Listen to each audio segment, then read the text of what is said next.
In the name of Allah, the most gracious, the most merciful, the town of White Hollow, Ohio, woke beneath a wide Midwestern sky that carried both calm and distance.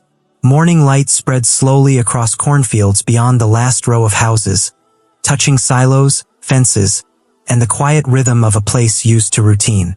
A two-lane road ran through town like a familiar promise, unchanging, dependable. Near the edge of Main Street stood a small white mosque, modest in size, clean in presence, its dome catching the earliest sunlight. For many residents, the mosque was simply another building. It did not announce itself. It did not demand attention. Cars passed it daily. Children rode bikes along its fence. On Fridays, a few extra vehicles appeared and disappeared again without noise or disruption. Life moved forward as it always had. Yet over time, something subtle shifted. Not in the streets, but in conversations. At diners, gas stations, and grocery store aisles, voices lowered. People spoke about neighbors who seemed different lately. Someone mentioned a coworker who had begun attending the mosque. Someone else said a friend appeared calmer, less reactive, more patient. No one claimed these changes were bad. Still, discomfort grew quietly, filling the spaces between words. Fear rarely presents itself honestly, prefers disguises, concern, tradition, protection. In White Hollow, fear took the shape of identity. People began to wonder whether the town they recognized was slowly changing without their permission. Social media posts appeared vague at first, then sharper. Questions turned into assumptions. A rumor gained momentum. The mosque was reshaping the town in ways no one had chosen. By mid-morning, concern had hardened into resolve. At the mosque entrance stood Imam Yusuf watching the horizon. He had lived most of his life in the United States, spoke with a gentle American accent, and understood the language of this country well. Its freedoms, its anxieties, its contradictions. He sensed the tension long before it arrived. His posture remained composed, but a weight pressed against his chest. He knew that once misunderstanding gained speed, reason often struggled to keep up. The first sound reached town from a distance, the unmistakable low growl of heavy machinery. It rolled across the fields and echoed off brick storefronts, pulling people from their homes. A crowd formed. Some carried signs. Others carried symbols they believed defined who they were. The gathering was not driven by a single emotion, but many tangled together. Anger, confusion, certainty, and doubt. Cameras were raised. Voices grew louder. Under the weight of attention, the mosque's white walls appeared fragile for the first time. At the front of the crowd stood Thomas Reed, a lifelong resident whose confidence and volume had naturally placed him in leadership. He believed he was protecting his town. To him, the mosque represented change without consent, difference without explanation. As the machines rolled closer, he felt the adrenaline that comes with standing at the center of something irreversible. He raised his hand, signaling the operators to slow, not out of mercy, but to allow space for words. Imam Yusuf stepped forward. He did not shout. He did not argue. He asked for time. His voice carried only as far as it needed to. He spoke about choice, about the idea that belief holds meaning only when it is freely chosen. He explained that Islam teaches accountability before God, not control over neighbors. Faith, he said, cannot be forced because truth does not require coercion to survive. Some listened, others laughed. The divide widened without a sound. A woman near the front spoke, her hands trembling. She said her neighbor had embraced Islam and become kinder, more patient. That frightened her more than anger would have. Change, even positive change, felt like loss. Imam Yusuf responded gently, explaining that Islam teaches humanity was created diverse so people might come to know one another, not fear one another. Difference, he said, was not a threat. It was an invitation. The discussion sharpened. A young man accused Islam of rejecting reason and science. Imam Yusuf smiled faintly and spoke about how learning and reflection form the foundation of Islamic thought. He described a faith that encourages curiosity about the universe and responsibility that comes with knowledge. Posters dipped slightly. Certainty cracked, though it did not break. Thomas pressed harder, demanding action instead of words. He spoke of history, of violence done in the name of religion. Imam Yusuf did not deny human failure. He explained that Islam teaches the value of a single human life as equal to all humanity, and that injustice committed by people does not represent divine guidance. Silence followed, brief but heavy. The question then turned toward Jesus. The challenge was sharp, designed to corner. Imam Yusuf answered carefully, explaining that Islam honors Jesus as a noble messenger of God, a symbol of purity and compassion. He spoke without comparison or insult. Surprise rippled through the crowd. Priest frowned, thinking. Something shifted, small but painful. Stones struck the mosque walls. White dust scattered across the ground. Imam Yusuf raised his hand toward his congregation, urging restraint. He spoke of strength measured through self-control, not domination. His words sounded fragile against the growing roar of machinery, yet they landed somewhere unseen. The engines moved closer. The debate had reached its edge. Imam Yusuf closed his eyes briefly and whispered a prayer, entrusting the outcome to God. The mosque stood between two human choices, understanding or force. The crowd leaned forward, breath held, as the first machine positioned itself. What followed would test more than a building. The machine advanced with a slow, deliberate motion, its metal arm rising as if the decision had already been finalized. Gravel crushed beneath its weight, the sound sharp and final against the tense silence. A wave of noise surged through the crowd, some voices cheering, others shouting in nervous excitement. Imam Yusuf stepped back carefully, guiding his congregation away from the entrance. His face remained steady, but his hands betrayed a slight tremor. He understood that this moment would travel far beyond White Hollow, carried by memory and consequence. The first strike hit the outer wall with a crack that echoed through Main Street. White plaster fractured and scattered across the pavement like broken shells. A few people clapped instinctively. Others flinched, startled by how violent reality felt up close. The mosque, which had stood quietly for years, now seemed to release its pain into the open air. Imam Yusuf whispered to himself that patience was not passivity. It was an act of strength. As the wall weakened, dust filled the street, burning eyes and throats. Several demonstrators stepped back without thinking, suddenly aware of the weight of what they were witnessing. Phones continued recording, but the earlier excitement dulled, replaced by discomfort. Thomas Reed stood rigid near the front, jaw clenched. This was not the victory he had imagined. The sound was too raw, too personal. Inside the mosque, prayer rugs slid outward as parts of the structure collapsed. Their deep red color quickly faded under layers of gray ash. Shelves tipped, books spilling onto the floor and then into the street. Glass shattered briefly before being swallowed by the steady roar of the engine. Imam Yusuf watched from a safe distance, his chest heavy, reminding his people through gestures alone to remain calm, to remain human.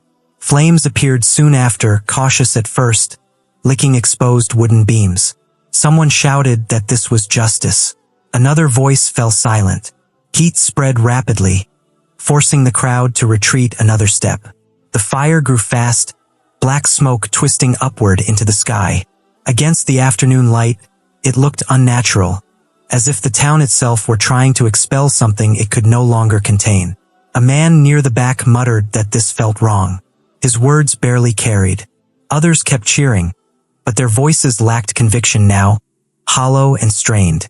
Imam Yusuf spoke again, quietly but clearly enough for those nearest him to hear. He reminded them that hatred must never lead to injustice, and that fairness is tested most when emotions burn hottest.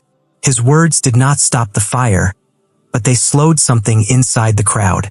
The small dome tilted as support beams weakened. A deep crack rang out, followed by a collapse that sent sparks into the air. The sound cut through every voice at once. For a brief moment, even the loudest fell silent. The ground vibrated, and with it, something shifted in the hearts of those watching. Destruction no longer felt symbolic, felt personal. Thomas turned away, rubbing his face with both hands. He had believed he was defending his town, not watching it tear something apart. But fear, once given momentum, rarely listens to doubt. The machine pressed on, breaking what remained of the walls. The mosque lost its shape, becoming rubble indistinguishable from anger itself. As flames reached deeper inside, a woman shouted that the holy book within should be destroyed as well. The words hung in the air, awkward and heavy. Imam Yusuf did not respond directly. Instead, he spoke calmly about truth having a way of enduring beyond force and fire. He said signs are not meant to satisfy pride, but to awaken reflection. Few understood his meaning then, yet his composure unsettled the crowd more than shouting ever could. Eventually, the fire slowed, running out of fuel. Thick smoke lingered, bitter and choking. Ash settled on jackets, hair, and faces, marking everyone without distinction. Cheers faded into scattered whispers. Some people left without a word, their expressions blank. Others stayed, staring at the ruins as if waiting for certainty to rise from the debris. A young man stepped forward, his voice shaking as he asked why God would allow such a thing to happen. The question carried no accusation now, only confusion. Imam Yusuf answered carefully, explaining that hardship often reveals what hearts cling to when comfort disappears. Trials, he said, are not abandonment, but moments that expose integrity. The young man nodded slowly, absorbing something he had not expected. The fire died out completely, leaving twisted metal, broken stone, and a smell that clung stubbornly to the air. Heavy equipment moved again, attempting to flatten what remained. The sound felt hollow, mechanical, out of place. Arguments broke out among the demonstrators, no longer united by purpose, but divided by doubt and regret. An older man approached Imam Yusuf quietly and asked whether he hated them. Imam Yusuf looked at him with wet eyes and replied that hatred only lengthens darkness, and that dignity in response is a form of resistance stronger than revenge. The man lowered his head, unable to speak. The ruins reflected his silence back at him. As dusk approached, the machinery attempted to reverse, but its wheels jammed against the rubble. The engine roared, then stalled. Technicians cursed under their breath. A few people laughed nervously, unsure why. Others turned away. Imam Yusuf observed without comment, his expression steady, unreadable. Night descended slowly over White Hollow, the sky darkening as if in mourning. Smoke thinned into the cold evening air. People remained longer than expected, reluctant to leave the weight of what had happened behind. No one celebrated anymore. Whatever triumph had been imagined earlier dissolved into unease and unanswered questions. In the growing quiet, something subtle began to take shape, an awareness that this story was not ending here. The fire was gone, but its consequences were just beginning to glow beneath the surface. Night settled fully over White Hollow, wrapping the ruins in a cold, uneasy quiet. The smell of smoke lingered, sharp and stubborn, clinging to clothes and memory alike. Headlights from parked trucks and sedans cast uneven beams across the flattened ground where the mosque had stood just hours earlier. The heavy machine that had done most of the damage sat motionless now, its engine silent, its presence awkward, like a tool that no longer understood its purpose. Thomas Reed stepped down from his truck and stood still for a moment, listening to the silence. The adrenaline that had carried him through the day had drained away, replaced by a dull pressure behind his eyes. He picked up a flashlight and walked toward the rubble, not searching for damage anymore, but for something he could not name. A few others followed at a distance, curiosity overtaking exhaustion. The beam swept across broken stone, bent metal, and scorched fabric. Then it stopped. Half buried in ash lay a rectangular shape, oddly untouched. Thomas froze. He knelt and brushed away soot with trembling fingers. What emerged was a book, its cover intact, its pages unburned. A hush spread through the small group, moving outward like a held breath. Imam Yusuf approached quietly. He did not rush. He did not claim the moment. He stood beside Thomas, calm and present, allowing the scene to speak for itself. Thomas lifted the book carefully, as if it might crumble in his hands. Someone nearby whispered the word Qur'an. Not as an accusation this time, but as a question. A man asked how it could have survived when everything else had burned. Imam Yusuf answered slowly, explaining that truth has a way of enduring when people stop shouting long enough to notice. He reminded them that signs are not meant to force belief, but to invite reflection. The night seemed to listen. Thomas opened the book at random. His voice shook as he read an English translation printed on the page. The words spoke of mercy that extends beyond anger, of a creator whose compassion surrounds all existence. The sound cut through the darkness, steady, unadorned. A woman nearby covered her mouth, tears forming without permission. Another page turned. This passage spoke about human dignity, about people being created with purpose and reason. A young man who had shouted earlier lowered his head, remembering the insults he had hurled. Imam Yusuf added softly that Islam teaches humanity was honored with intellect and responsibility, not blind obedience or hatred. The gathering shifted. This was no longer confrontation. It had become inquiry. Questions surfaced, tentative but sincere. A priest who had remained silent all evening finally asked whether Islam taught hatred toward those who believed differently. Imam Yusuf answered plainly, explaining that Islam commands fairness and kindness toward anyone who does not commit injustice. Compassion, he said, is not a tactic, it is a moral obligation. Someone asked again about violence committed in the name of religion. Imam Yusuf acknowledged human wrongdoing without hesitation. He explained that Islam places the value of a single human life on the level of all humanity combined, and that no act of cruelty can be justified by sacred principles. Several people nodded, eyes glistening as the weight of the day settled fully on them. The question of retaliation arose. Why had the Muslims not fought back? Imam Yusuf explained that Islam teaches responding to harm with something better, because breaking cycles of hatred requires courage greater than revenge. He added that Prophet Muhammad, peace be upon him, taught that true strength lies in controlling anger, not overpowering others. The words landed quietly, but deeply. Thomas closed the book and held it against his chest for a moment. He asked whether forgiveness was still possible after what had been done. Imam Yusuf did not pause. He said forgiveness does not erase accountability, but it frees the heart from poison. Forgiveness, he explained, is not weakness, it is clarity. Behind them, the heavy machine attempted to start again. The engine sputtered, coughed, and fell silent. Technicians exchanged confused looks. Someone muttered about a mechanical issue. Others glanced from the immobile machine back to the book in Thomas's hands, uneasy connections forming in their minds. Imam Yusuf cautioned them gently against turning moments into superstition. He said guidance speaks to hearts that are willing, not to those seeking spectacle. Thomas asked a question that surprised even himself. He asked what the essence of Islam truly was. Imam Yusuf answered simply, worship of one God and upright conduct toward people. He explained that faith in Islam is inseparable from morals, honesty, humility, responsibility, and care for others. Several listeners exhaled, as if something long knotted had finally loosened. A woman asked whether they were welcome to learn more after everything that had happened. Imam Yusuf replied that the door to forgiveness is always open, no matter how heavy the past feels. Tears flowed freely now, unrestrained by pride. The rubble beneath their feet felt less like a battlefield and more like a mirror. Thomas handed the Quran back to Imam Yusuf with care. He said he wanted to read more, without anger, without shouting.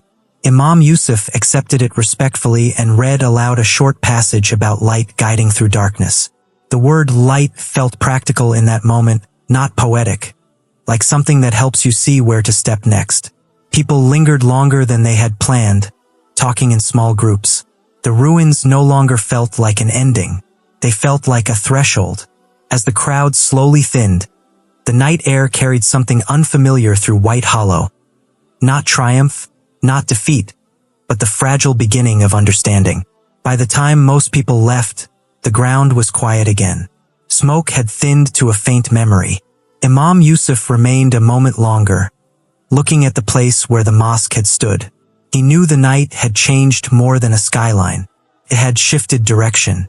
Morning returned to White Hollow without ceremony.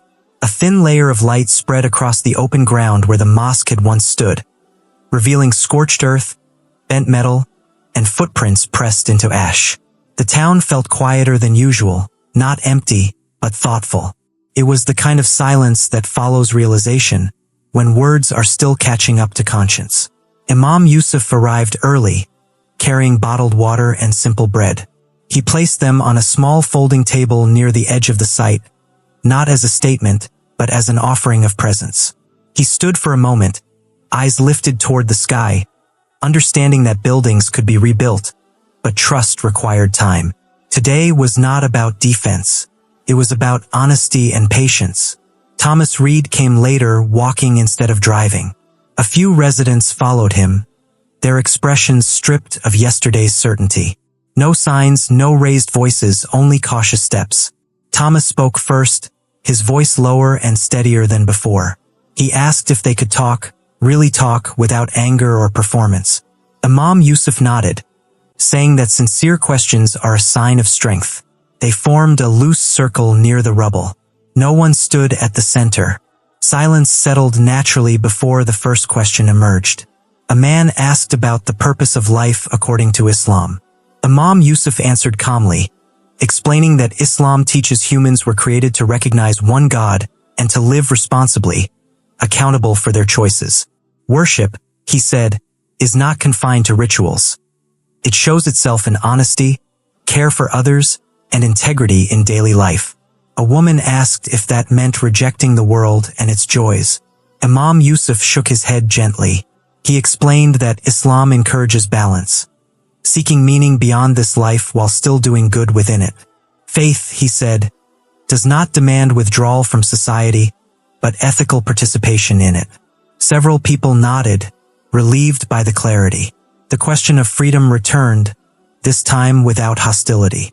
Thomas himself asked whether Islam allowed people to choose belief freely.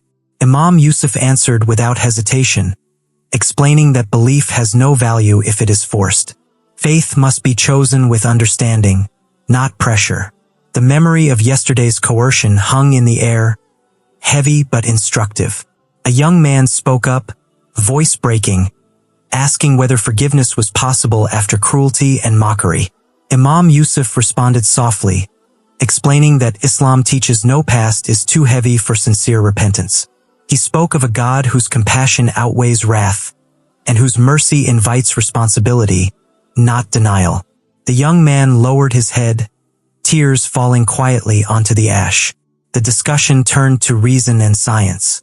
A technician who had worked the heavy equipment asked whether Islam feared questioning. Imam Yusuf smiled faintly and said Islam commands reflection, inviting people to observe the universe, to think, to learn. Reason and faith, he explained, are partners in responsibility, not rivals. The technician nodded, recognizing a harmony that matched the order he understood in nature. A pastor who had listened quietly asked about love toward those considered enemies. Imam Yusuf answered that Islam commands kindness and justice toward anyone who does not commit oppression. Love, he said, is not selective, it is principled. The pastor remained silent for a long moment, then admitted the values aligned with his conscience more than he had expected.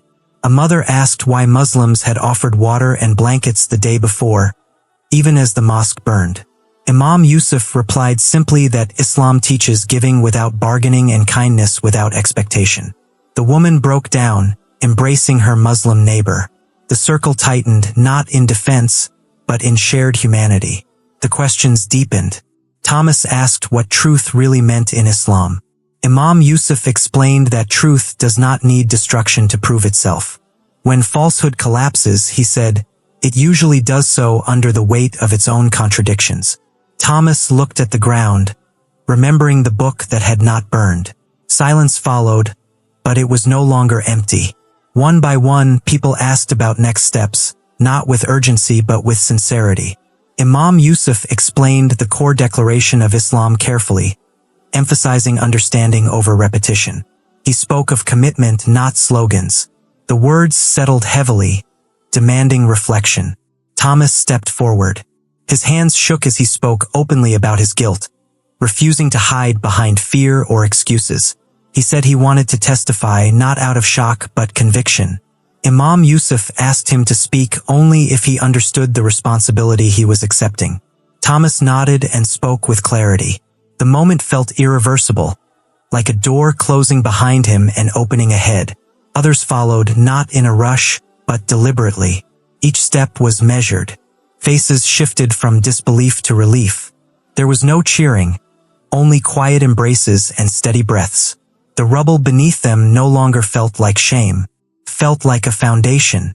As the afternoon wore on, plans formed naturally, about learning together, about accountability, about rebuilding trust before rebuilding walls.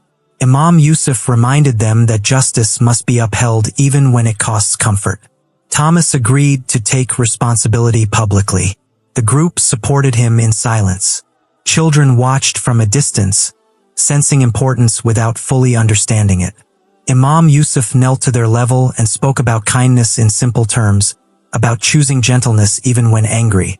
He reminded nearby parents that values are learned by what children see repeated, not what they hear once. Parents exchanged glances, recognizing themselves in the lesson. Food was shared again. Conversations softened. Laughter appeared cautious, but real. Muslims and non-Muslims sat together on folding chairs and truck tailgates. Stories replaced arguments. The air carried the ordinary sounds of a town remembering itself. As evening approached, a town council member arrived with questions rather than authority. Legal responsibilities were discussed plainly. Accountability was named without spectacle. Respect did not ask for applause. It asked for follow-through. Dusk settled gently. Thomas thanked Imam Yusuf privately, not for changing his beliefs, but for refusing to mirror his worst impulses. Imam Yusuf replied that restraint is not silence. It is intention guided by conscience. Guidance, he added, unfolds at different speeds for different hearts. Night returned, but not like before. Lights came on across Main Street. Cars started and stopped. Goodbyes were unhurried. The heavy machine remained broken and unnoticed, irrelevant now. Imam Yusuf stayed until most had left. He walked the perimeter once, not to measure loss, but to mark memory. He knew doubts would resurface, that healing would demand consistency. He welcomed that reality. Durable change is rarely loud. As the last car pulled away, White Hollow settled into a new quiet, one shaped by awareness rather than fear. The ground where the mosque had stood no longer felt like an ending, felt like a beginning that required care. The story of White Hollow would be told many ways. Some would remember the fire, others the rubble. But those who were there would remember the moment when shouting gave way to listening, when force surrendered to reflection, and when faith revealed itself not as a weapon, but as a responsibility. From ashes, not certainty but commitment emerged. From fear, not erasure but understanding grew. And in that ordinary American town, a choice was made, not once but repeatedly, to walk forward with humility.